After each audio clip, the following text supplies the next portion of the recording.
Greetings, and welcome to Amplified, where we amplify the politics and the policies that are impacting Black and brown communities. I'm Aisha Mills, and this is a live look at the Senate floor, where Democrats are fighting to pass voting rights legislation. But we know that Republican opposition and the filibuster make it unlikely to actually pass. By Congress's own admission, voting rights is dead in the water on Capitol Hill. House Majority Whip Jim Clyburn says that both bills in front of lawmakers are on life support. And if that's true in the House, well, in the Senate, the likelihood that any substantive action on voting rights is essentially non-existent at this point. As Politico reports, the Dems seem to be having a bit of trouble coming to terms with their lack of ability to deliver for their constituents. Voting rights is one of the most visible breakdowns. Senate Republicans are lockstep in their opposition, as they are on almost everything, but the Democrats just can't seem to get a majority consensus on much. Manchin, as we always talk about, keeps holding the line in opposition to the voting rights bill and Build Back Better.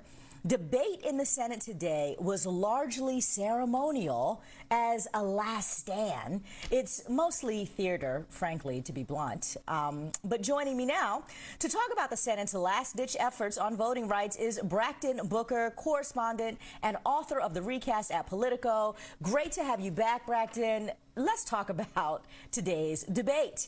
Will anything that happened today actually move the needle at all, or is everybody's mind just pretty much made up on voting rights? I could bore you and try to spin this tale about how these arguments that are happening on the Senate floor are going to sway folks on the fence or sway folks on the other side of the aisle to cross party lines and come together and pass this vote. But this is not the Senate that we are witnessing or that we're living through right now, that has so much power over our lives. What we're seeing now is an exercise in people standing firm.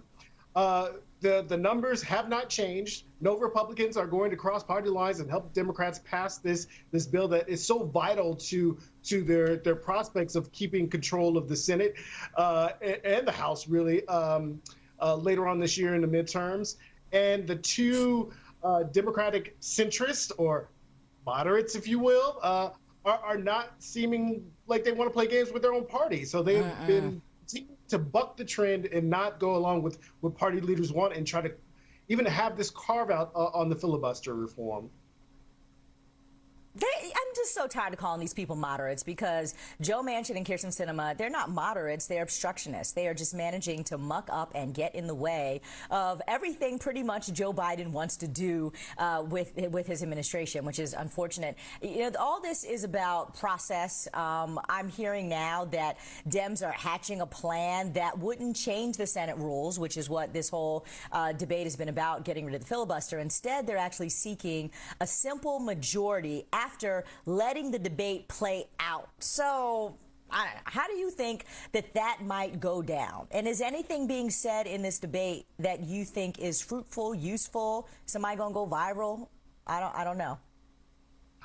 So far, no viral speeches yet, but we'll see. There's still time. There's a vote that seemed to be like it's going to be scheduled for tomorrow. So we'll see if there's a showdown vote and some viral antics going on the Senate floor. What I can tell you is, you know, there's now this talk about the talking filibuster, which would get around the 60-vote threshold, but in this evening, before Senate Democrats had their caucus meeting, what has become standard practice for the two Senate holdouts here, Joe Manchin this time threw cold water on this idea, because again, you need a unified Senate caucus in order to pull this off, right? So you need all 50 Senate Democrats to come along with this, and he's already said, nah, I'm good on the talking filibuster. I don't even want to do that. And this kind of plays into the same role that Kyrsten Sinema played last week when she threw cold water on President Biden's pitch to Senate Democrats, even before he came on Capitol Hill, said, no, I'm pretty much standing where I am. No need for you to come up here. And here we are. Biden left empty-handed. So this really becomes kind of an exercise on who's going to blink first.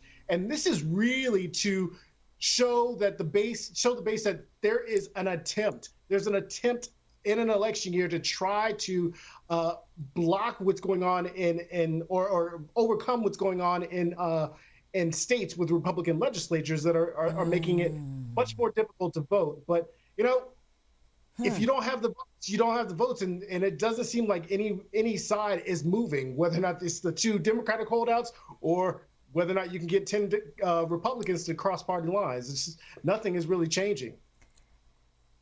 You just made this connection here, right? So at the end of the day, this is all about, at this point, what's going to go down in the midterms. And I'm curious if you think that this whole voting rights fiasco is actually going to be a thing that impacts the Democrats in the midterms, or, will any change in the balance of power actually be focused on something else? Because I just don't know at this point, Brakkton, what the something else might be. It's all the Democrats can talk about is the lack of getting anything done on voting rights. And at this point, Build Back Better hasn't passed either. So how do you think this particular effort that's happening, which is a whole lot of theater that a lot of people need to use for their fundraising shtick, how do you think that this theater that's happening is going to help or hurt the Democrats with regards to their messaging pitch for the midterms? Well, look, I have to remind myself, I was having this conversation with a colleague, like, it's only January. Like, we're having these fights in January. Build Back Better is already stalled. Like, we've got a long time before folks are going to the polls in November. Like, what are Democrats going to run on? So, I mean, there's talk about kind of playing up the fact that, infrastructure passed, but that passed last year. And that doesn't necessarily get you excited that, oh man, my street got paved. Let me vote for Democrats, or let me come out to vote, right? Like, I don't think that's going to be a galvanizing issue. So it remains to be seen what else can be done. Obviously, getting a handle on the pandemic can certainly give Democrats a bounce heading into the midterms. But right now, holding firm, if you're on the Republican side, holding firm seems like your best course of action if you are going to end up retaking power, because Democrats are kind of running out of things to run on, and voting rights is really not going to right now, at least without any change. This whole holding firm thing, I'm with you on this holding firm thing. I wonder, though, because I've been a Democrat most of my career, I guess all of my career, and so many times we sit around and we have these conversations about the issues. Is it going to matter that our streets got paved? Well, I'm glad my streets got paved. I hope somebody's out there plowing the snow right now. Like, these things, are important, but are they, to your point, galvanizing issues?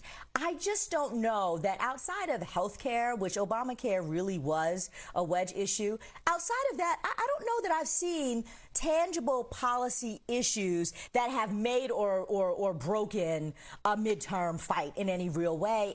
But what does come up for me all the time, Brakkton, and I'm curious what you're seeing as Senate Majority Leader Chuck Schumer right now is actually kind of trying to buck on the floor. He's put this whole theater out there. He seems to be trying to put up a fight. I wonder if the fight is really what voters are more interested in, and not the fight because of partisan bickering, but the soul of trying to do what's right and having some fervor and energy around trying to move a needle. Is that something that you think will resonate beyond the issues? Because like you said, we still got a supply chain crisis. Nobody really even knows what the infrastructure package was at this point. What does transportation even mean? It's all like in the weeds. But to see Chuck Schumer and his crew of Democrats now on the floor doing something with energy, do you think that that's going to break through?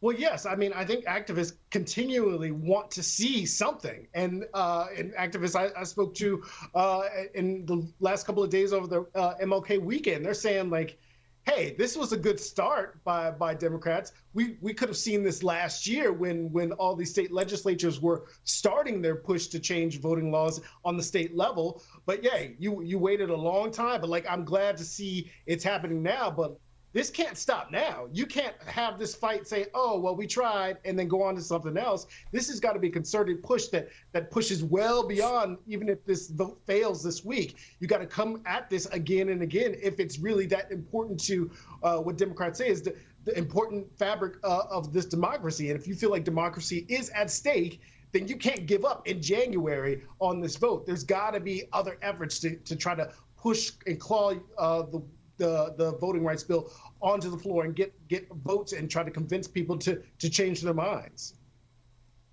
Oh my goodness, you make such a great point, right? Because we are in January and they are duking it out right now. And when they lose, and I say when they lose because everyone knows that this is not going far, then what are they going to do for the rest of the month? Right? Like, what is the next maneuver? What's the next plan? Are they going to keep putting this forward? Are they going to stop and not do anything until Build Back Better gets passed, which I would be a complete, proponent of watching that with my popcorn. I would love to see them shut down the Senate until we actually get Build Back Better, which would make all the difference for the people and then certainly, hopefully for the midterm narrative as well. I would just, we'll talk about this quite a bit, but right now we're coming up on the year anniversary of the Biden administration.